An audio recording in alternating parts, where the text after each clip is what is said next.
안녕하세요. 즐거운 책방입니다. 네, 오늘 소개해드릴 책은요, 홍찬진 신부님의 책을 가지고 왔어요. 괜찮은 척 말고 애쓰지도 말고 라는 책이에요. 괜찮은 척 말고 애쓰지도 말고. 함부로 상처받지 마라. 이대로 멈춰서기엔 인생이 너무 짧다. 삶을 살아가면서 겪는 불안, 걱정, 인간관계에서 오는 많은 힘든 상처가 되는 그러한 일들을 경험하게 되잖아요. 그러한 인생에 있어서 위로가 되고 그리고 또 상담한 그런 부분들이 담겨 있어서요. 재미있게 읽을 수 있으면서도 왠지 모르게 포근하게 감싸 안아주는 토닥토닥 위로가 담긴 그러한 글들이 담겨 있어요. 홍찬진 신부님은 정말 다양한 활동을 하고 계세요. 많은 방송에서도 출연해서 많은 좋은 말씀들을 해주셨고요. 연극, 오페라, 그 다음에 책도 또 여러 권 쓰신 작가로도 활동하고 계시고요. 그래서 아마 이름을 아시는 분도 계시고 얼굴 사진을 보면 아, 이분 하고 알고 계시는 분도 계실 거예요. 이 책의 머리글에 보면 인생을 살아가면서 어쩔 수 없는 그러한 일들을 경험하게 되잖아요. 참 세상은 불공평하다 하면서 남 탓을 하고 내 인생 탓을 하고 탓을 하면서 원망을 하면서 불행하게 자신의 삶을 불행하게 살아가는 사람이 있는가 하면 그런 불합리한 세상 속에서도 삶을 꿋꿋하게 씩씩하게 또 내가 할 수 있는 최선의 일을 해가면서 즐거운 마음으로 또 살아가는 사람이 있어요. 그러한 사람들의 차이가 어디에서 오는 걸까? 신부님은 사제생활 10년 이상 하고 나서야 그 차이를 알게 되었다고 해요. 그것은 오늘 내가 할 수 있는 오늘을 사는데 충실하게 살아가는 사람들이 더 행복하고 즐겁게 삶을 살아가고 있다는 거예요. 부족한 자신을 감추느라 억지로 괜찮은 척 하지 마십시오. 내 뜻대로 안 되는 세상과 싸우느라 애쓸 필요도 없습니다. 나를 알고 내 마음을 믿고 따를수록 삶은 수월해집니다.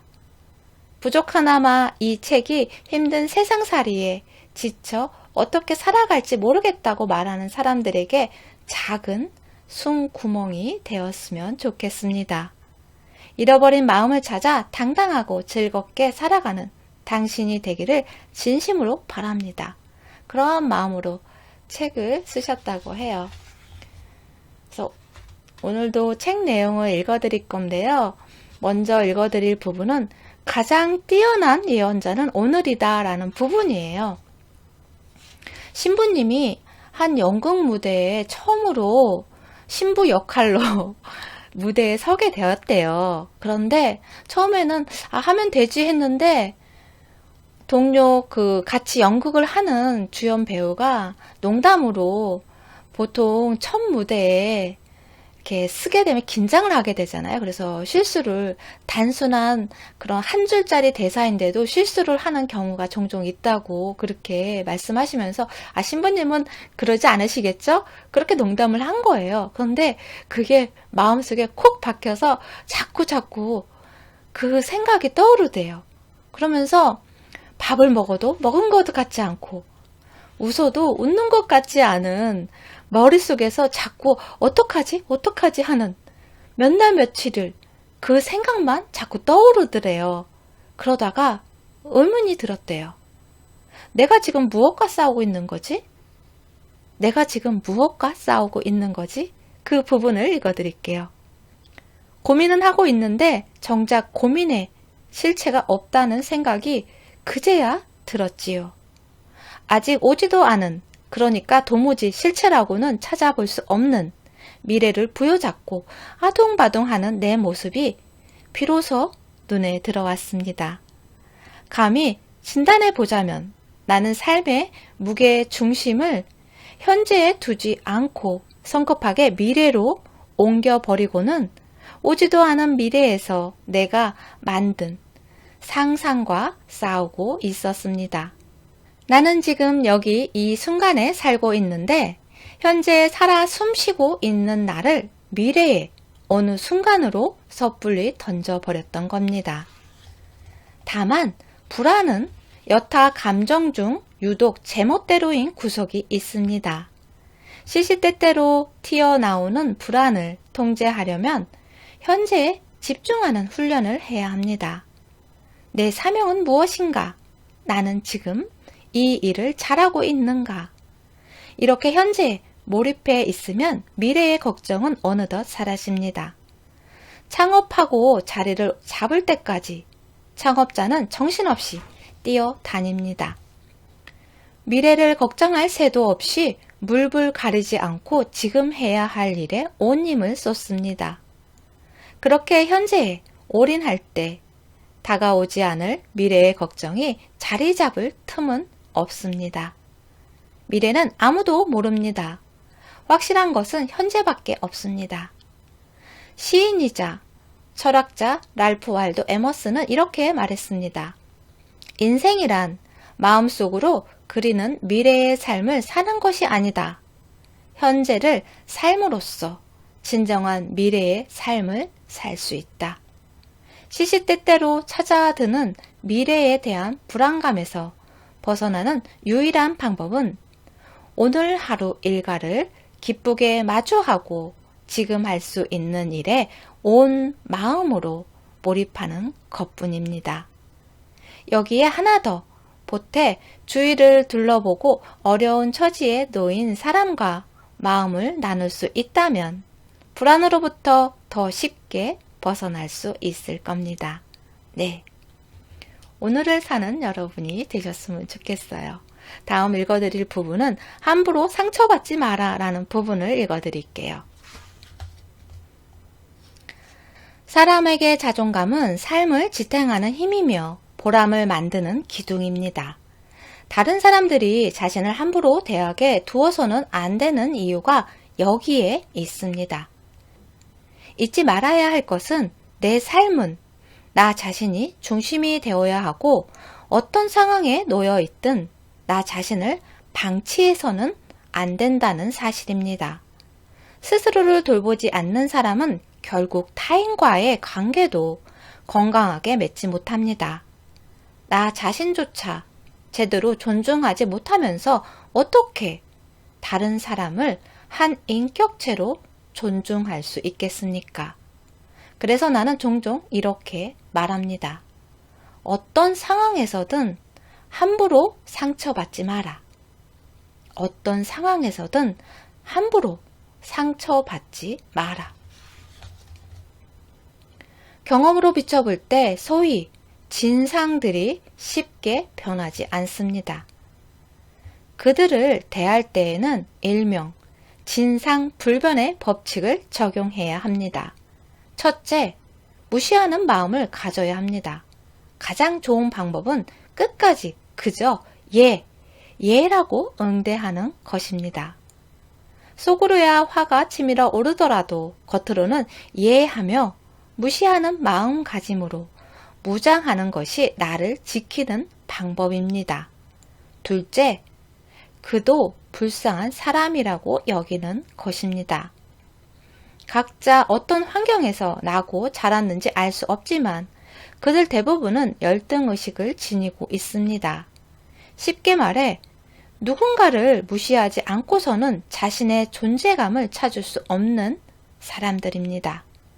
정신적으로 온전치 못한 사람을 성숙한 내가 좀 봐준다는 측은지심으로 그들을 대보십시오. 이 두 가지 지혜를 갖추면 몰상식한 사람들에게 마음을 다치지 않고 살아갈 수 있습니다. 그리고 또 하나, 모든 사람들에게 사랑받고 싶은 마음을 버려야 합니다. 타인에게 상처를 많이 받는 사람들의 공통적인 특징은 상대에게 미움받는 것을 두려워한다는 것입니다. 상대방이 나를 미워하거나 관계가 틀어질까봐 두려워서 끝없이 참으며 노력하고 그런 중에 상처를 많이 받습니다. 하지만 모든 사람들에게 상처받으며 좋은 관계를 유지한다는 건 애초에 불가능한 일입니다. 좋은 관계를 유지하려고 노력하는 건 좋지만 그로 인해 내 마음에 상처가 남는다면 과감히 포기하는 법도 배워야 합니다. 상대가 누구이든 완벽한 관계란 있을 수 없고 내 의지대로 통제할 수도 없습니다. 심지어 가장 가까운 가족조차 내 맘대로 안 돼 괴로워하지 않습니까? 가족과도 좋은 관계를 유지하기 어려운 마당에 중요하지도 않은 관계에 끌려다니다 보면 정말 소중하게 여겨야 할 사랑하는 사람들을 소홀히 할 수밖에 없습니다. 우리가 가진 시간과 에너지가 한정돼 있기 때문입니다. 한정된 시간과 에너지를 소중한 사람에게 쓰려면 내게 함부로 하는 사람에게 단호히 선을 그을 줄 알아야 합니다. 죄책감이 들더라도 이건 내 잘못이 아니다 라고 씩씩하게 선언해야 합니다. 살면서 어떤 사람을 만나게 될지는 선택할 수 없지만 그 사람과 어떤 관계를 맺으며 살아갈지는 선택할 수 있습니다. 누구나 소중히 하고 누구를 내 관심 밖에 둘 것인지는 오로지 우리의 선택에 달려 있습니다. 물론 이 과정에서 내가 정말 사랑받고 싶은 사람으로부터 상처를 받는다면 마음이 아플 겁니다. 하지만 내 인생에 별로 중요하지도 않은 사람이 근거 없이 내게 상처를 준다면 그건 내가 안 받으면 그만입니다. 소중한 나를 지키기 위해 그리고 내가 사랑하는 사람들을 더 많이 사랑하기 위해 상대의 잘못은 상대의 몫으로 그냥 남겨둘 필요도 있습니다. 네. 다음에 읽어드릴 부분은요.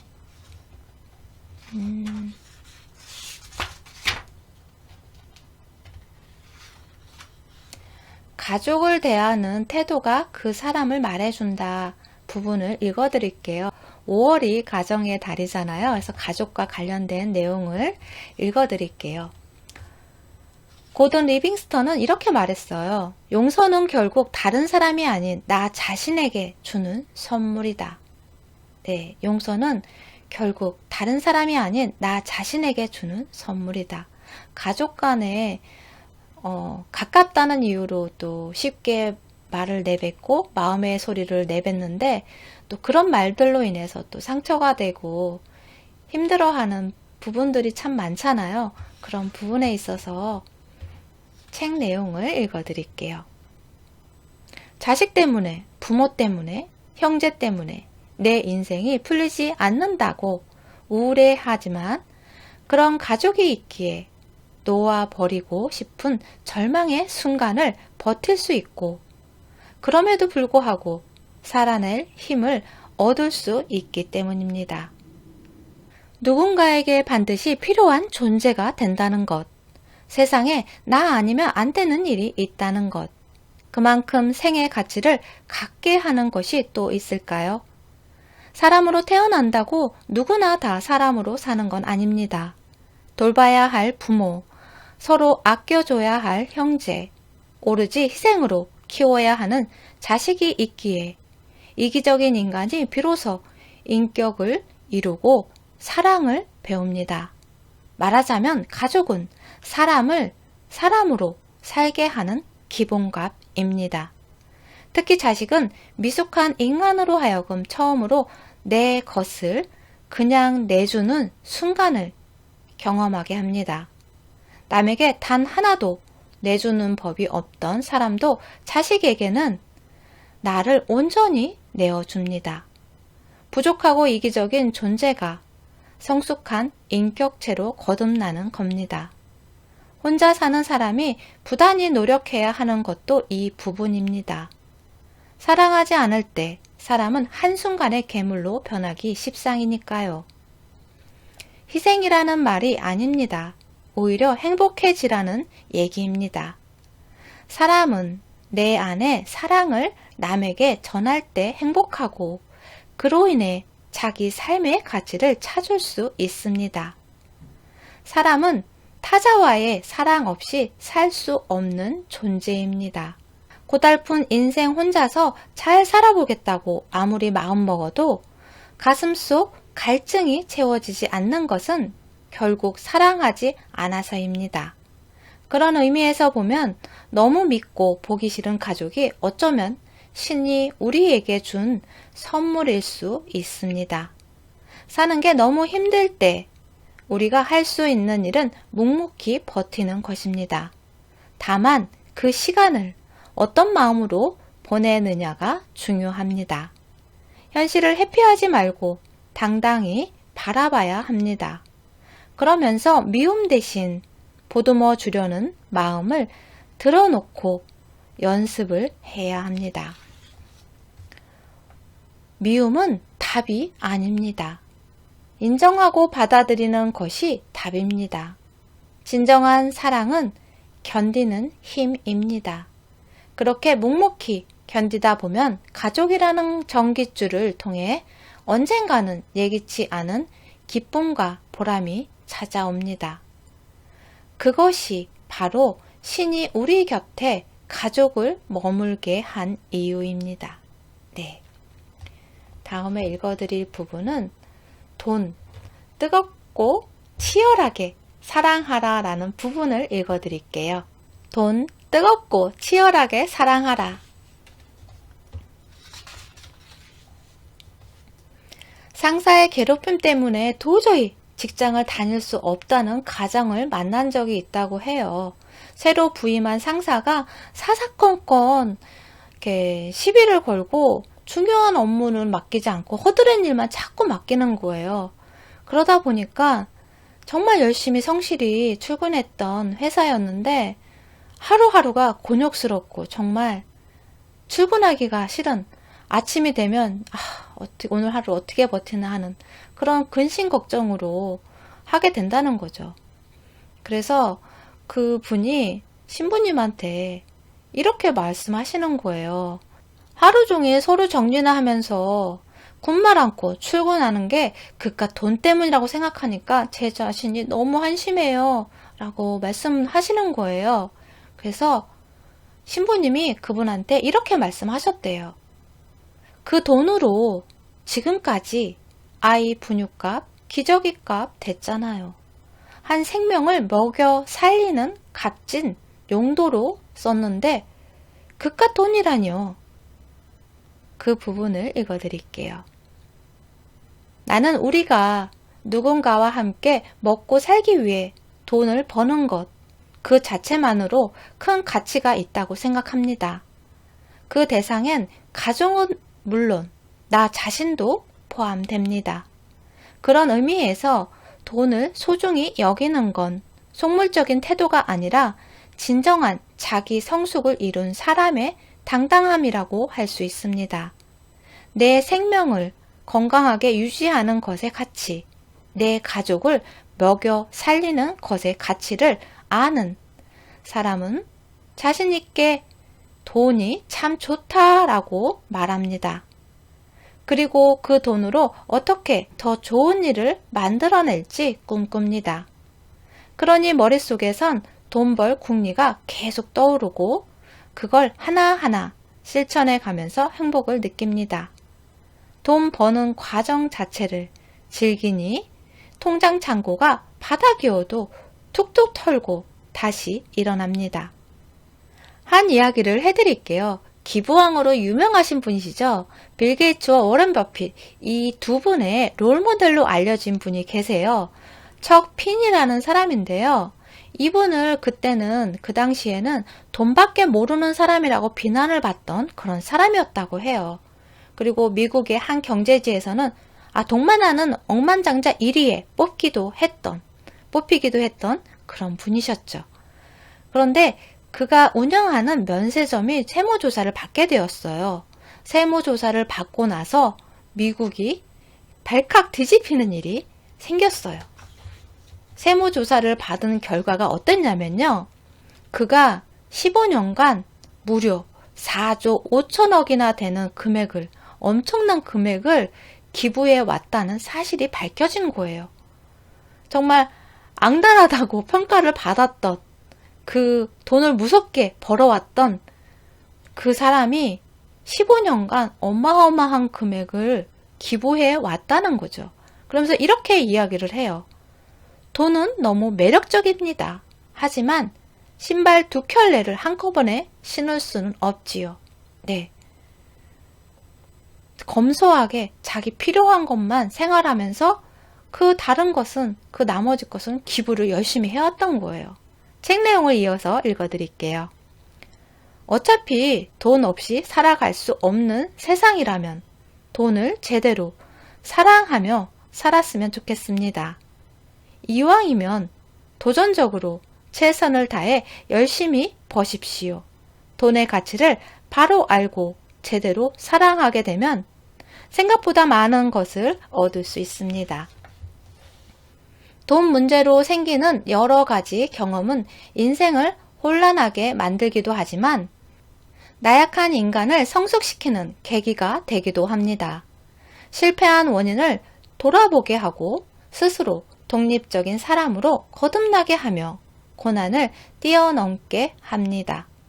또한 더 큰 이익을 위해 지금의 당장의 안락을 유보하는 인내를 알게 되고 우선순위를 두고 용기 있는 결단을 내리게 하지요. 돈이 가져다주는 긍정적인 경험입니다.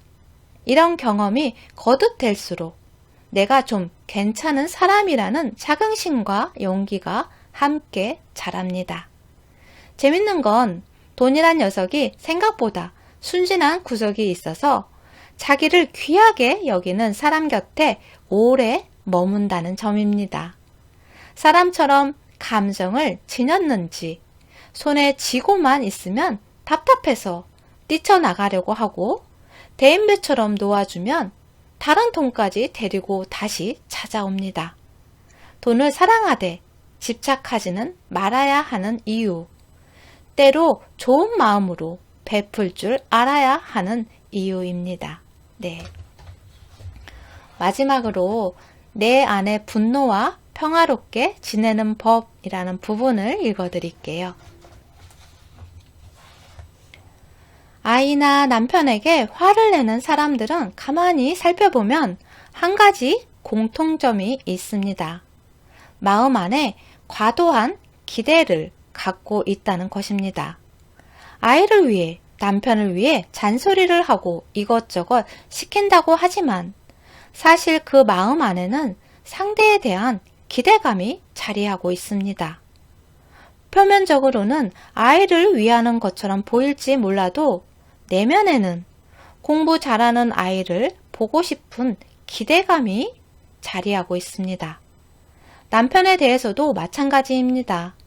그 정도는 해줬으면 하는 바람이 있는데 그 바람을 채워주지 못하니 자꾸 화를 내고 싸우게 되는 겁니다. 비단 가정에서뿐만이 아닙니다. 상사나 부하 직원 때문에 화가 치밀어 견딜 수 없는 것도 그 기저를 살펴보면 상대에게 기대하는 내 마음의 작용 때문인 예가 많습니다. 알아주기를 바라는 마음이 외면당할 때 상대 탓을 하며 분노를 표출하는 것이지요. 모든 감정이 그렇듯 화 역시 생각이 만들어낸 것입니다. 그저 우발적으로 생기는 것이 아닙니다. 상황이 내가 원하는 대로 나아가지 않을 때, 그 결과 실망하게 될 때, 우리는 그 실망에 대한 반응으로 화를 드러내게 됩니다. 기대를 줄이는 만큼 화는 줄고 평정심이 찾아듭니다. 상대는 내가 아니며 사람은 타인의 기대가 아닌 내가 원하는 대로 살아가는 존재라는 걸 자각하면 과도한 기대는 자연스럽게 줄어들게 됩니다. 분노가 걷잡을 수 없이 치밀어 올라 나도 모르게 화를 냈던 순간을 생각해 보십시오. 사람에 따라 상황에 따라 화를 내도 큰 문제가 안 되니까 화를 내는 겁니다. 회사에선 너무나 친절한 사람이 집에 돌아오면 폭군으로 돌변하거나 부모에겐 그렇게 쌀쌀하게 굴면서도 자식에겐 온 애정을 쏟지 않습니까? 도저히 참을 수 없다고 하지만 결국 상대를 봐가면서 화를 내는 겁니다. 화를 내는 자신에게 정당성을 부여하려고 애를 쓰지만 과도하게 표출되는 분노는 어느 순간에서도 타당하지 않습니다. 왜냐하면 과도한 분노는 결국 내 안에 열등감에 불이 붙어서 생기는 것이기 때문입니다. 계속 강조하지만 화는 자연스러운 감정이어서 무시할 필요도 없고 애써 감출 필요도 없습니다. 하지만 분노의 결과가 상대도 내게도 상처로 남으니만큼 화를 표현하는 새로운 방법을 배울 필요가 있습니다. 분노가 느껴지면 속으로 일단 멈춤을 선언해 보십시오. 자리를 피해도 좋고 여의치 않으면 숨을 크게 들이쉬며 호흡을 가다듬는 것도 좋습니다. 그리고 스스로에게 물어보십시오. 왜 이렇게 화가 날까? 왜 이렇게 화가 날까? 상대에게 향하던 화살을 거두고 시선을 내게 돌리는 겁니다. 내가 이루지 못한 것을 상대에게 투영하고 있지는 않은지, 풀지 못한 문제를 엉뚱한 데서 풀려고 하는 건 아닌지, 화를 내서 내가 얻는 게 무엇인지, 스스로에게 질문 몇 개만 던져도 분노는 한층 수그려듭니다. 무엇이든 화로 시작한 것은 부끄럽게 끝이 나게 마련이며, 화를 냈을 때 가장 상처를 받는 것은 결국 자기 자신이라는 걸 기억해야 합니다. 다른 사람은 잊으십시오. 그리고 스스로 선택하십시오. 화를 선택하느냐, 마음의 평정을 선택하느냐는 오직 나의 의지에 달린 일입니다. 네, 도움이 되셨나요? 구독과 좋아요도 부탁드릴게요. 지금까지 들어주셔서 감사합니다. 다음 시간에 또 만나요.